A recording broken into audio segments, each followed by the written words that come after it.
Assalamualaikum warahmatullahi wabarakatuh. Kami dari kelompok 1 ingin mempresentasikan makalah kami yang membahas mengenai siklus hidup.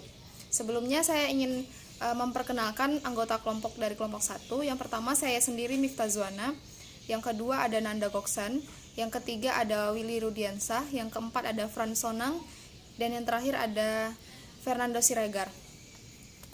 Baiklah, untuk pembahasan pertama itu mengenai pengertian dari siklus hidup. Siklus hidup merupakan perubahan yang diikuti dengan penerapan sistem atau subsistem informasi berbasis komputer. Siklus ini terdiri dari serangkaian tugas-tugas yang mengikuti langkah-langkah pendekatan sistem. Siklus ini juga sering disebut sebagai pendekatan air terjun untuk pengembangan dan penggunaan sistem. Lalu yang kedua ada tahap-tahap dari siklus hidup sistem. Yang pertama ada tahap perencanaan, yang kedua ada tahap analisis, yang ketiga ada tahap perancangan, yang keempat ada tahap penerapan, dan yang terakhir ada tahap penggunaan. Yang pertama tahap perencanaan, yaitu menentukan lingkup dari proyek, mengenali berbagai area permasalahan potensial, memberikan dasar untuk pengendalian. Yang kedua tahap analisis, yaitu penelitian atas sistem yang telah ada dengan tujuan untuk merancang sistem baru atau diperbarui. Tahapannya sebagai berikut: mengumpulkan penelitian sistem, mengorganisasikan tim proyek, mendefinisikan kebutuhan informasi, mendefinisikan kriteria kerja sistem, menyiapkan usulan rancangan, dan yang terakhir menerima atau menolak proyek perancangan. Yang ketiga, tahap perancangan. Langkah-langkah tahapannya yang pertama, menyiapkan rancangan sistem yang terinci, mengidentifikasi berbagai alternatif konfigurasi sistem, memilih konfigurasi terbaik, menyiapkan usulan penerapan, menyetujui atau menolak penerapan sistem. Tahap yang keempat itu tahap penerapan, merupakan kegiatan memperoleh atau mengintegrasikan sumber daya fisik dan konseptual yang menghasilkan suatu sistem yang bekerja. Tahap yang terakhir itu ada tahap penggunaan. Itu ada 5 langkah. Yang pertama, menggunakan sistem, audit sistem, yang dilakukan untuk menentukan seberapa baik sistem baru itu memenuhi kriteria kinerja. Yang ketiga, memelihara sistem. Pemeliharaan sistem ini dilaksanakan. Selanjutnya, pengenalkan nama saya Nanda. Saya akan membahas tentang prototype dan design thinking. Pertama yaitu prototype. Pengertian prototype adalah proses perancangan sistem dengan membentuk contoh dan standar ukuran yang akan Anda kerjakan nantinya. Prototype memberikan ide bagi pembuat dan pemakai potensial tentang cara sistem berfungsi dalam membentuk lengkapnya. Proses akan menghasilkan prototype. Jenis-jenis prototype yaitu jenis satunya akan menjadi sistem operasional. Langkah-langkahnya yaitu mengidentifikasi kebutuhan user, mengembangkan, menentukan apakah prototype dapat diterima, dan menggunakan prototype.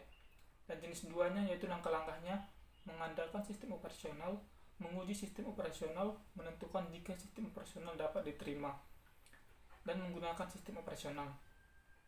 Daya tarik prototype itu ada 5. Yang pertama, komunikasi antar analisis sistem dan user membaik, dan kedua, analisis sistem dapat bekerja lebih baik dan menentukan kebutuhan user. Dan yang ketiga, user berperan lebih aktif dalam pengembangan sistem. Dan yang keempat, spesialis informasi dan user dapat menghemat waktu dan usaha dalam mengembangkan sistem. 5. Penerapan menjadi lebih mudah karena user mengetahui apa yang diharapkan. Kelemahan prototype yaitu 1. Ketergesaan untuk menghasilkan prototype mungkin menghasilkan jalan pintas dalam mendefinisikan masalah, evaluasi alternatif, dan dokumentasi.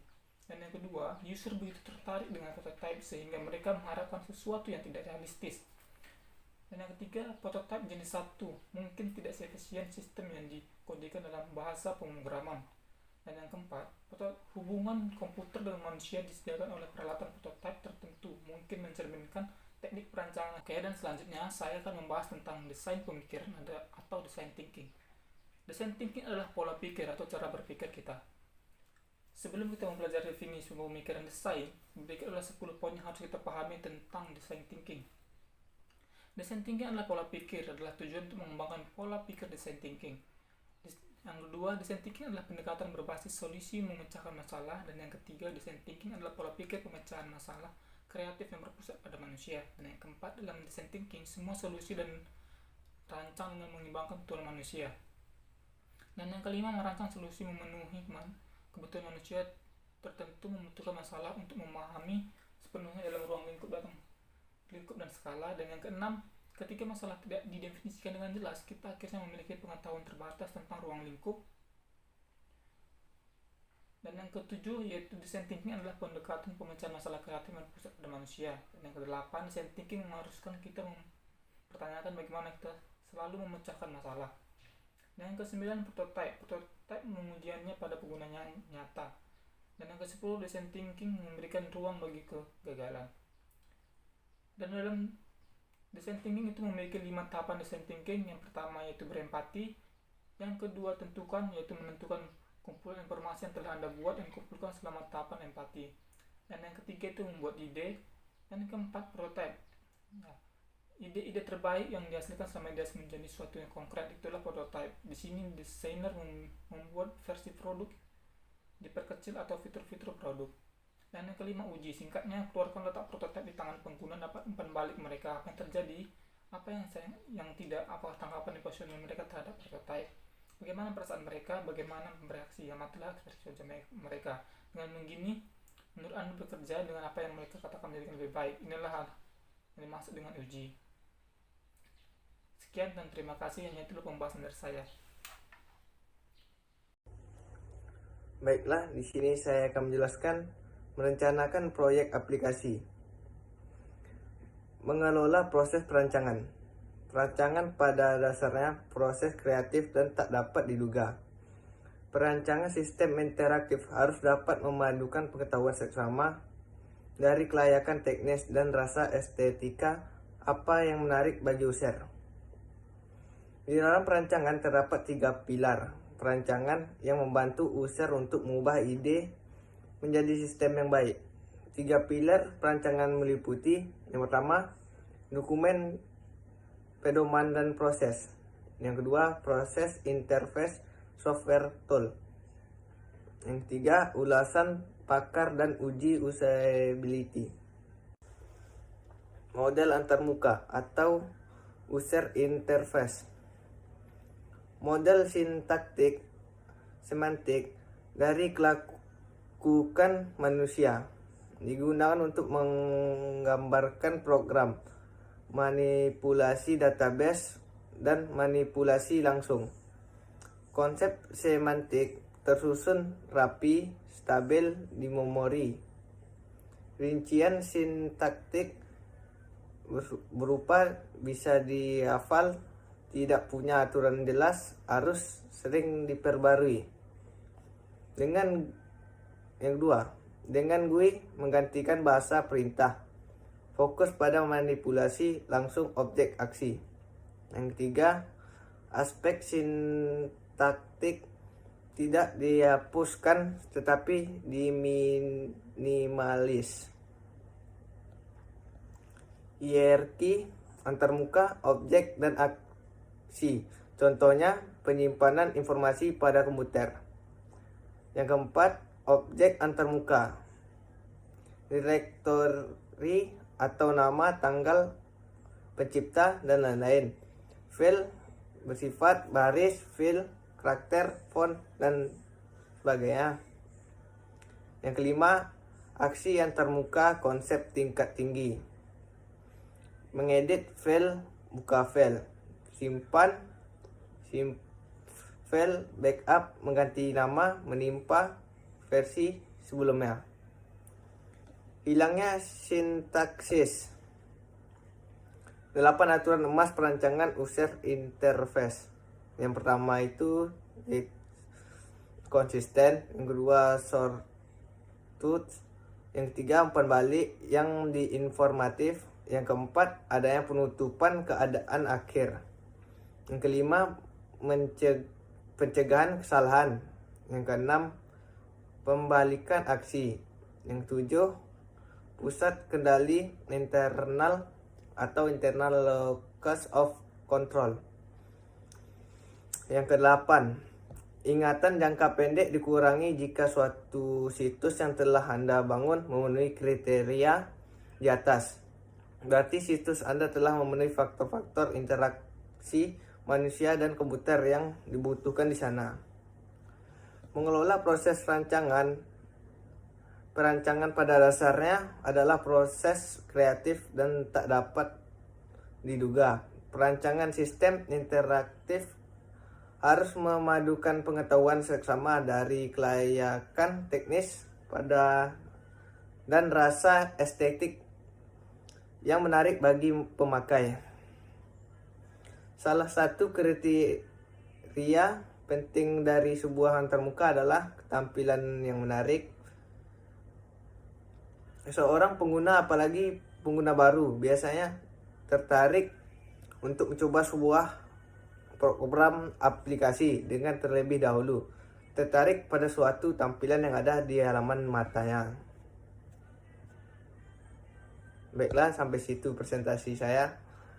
Assalamualaikum warahmatullahi wabarakatuh. Selamat malam. Pengertian dan tujuan desain advance.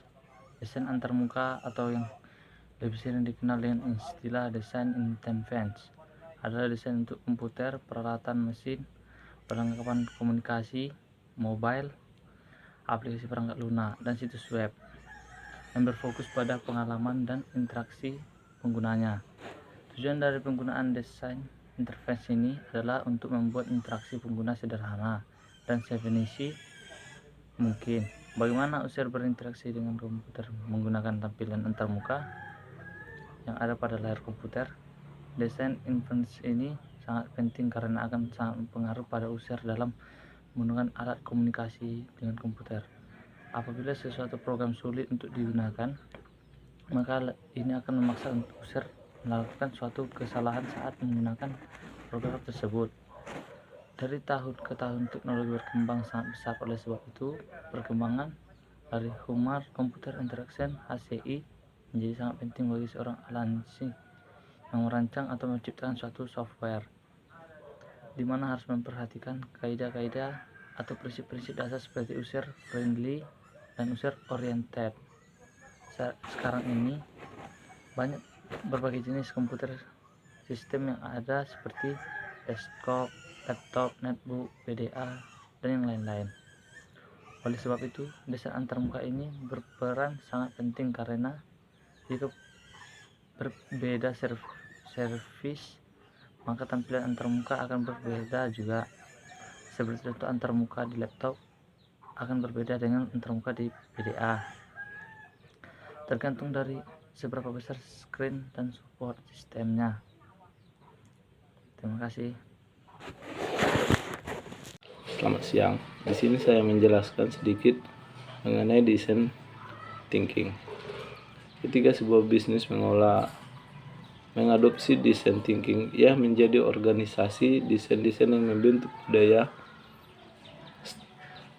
desain yang mengikuti dan menerapkan perangkat prinsip secara kolektif.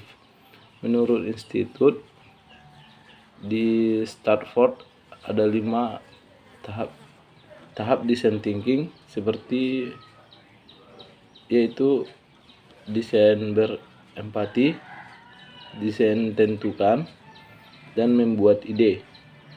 Yang keempat itu prospektif, atau disebut dengan ide-ide yang terbaik yang dihasilkan dari sejumlah ide kecil. Dan yang terakhir itu ujian. Singkatnya, keluar letak prototipe di tangan pengguna dan dapat umpan balik mereka apa yang baik. Terima kasih.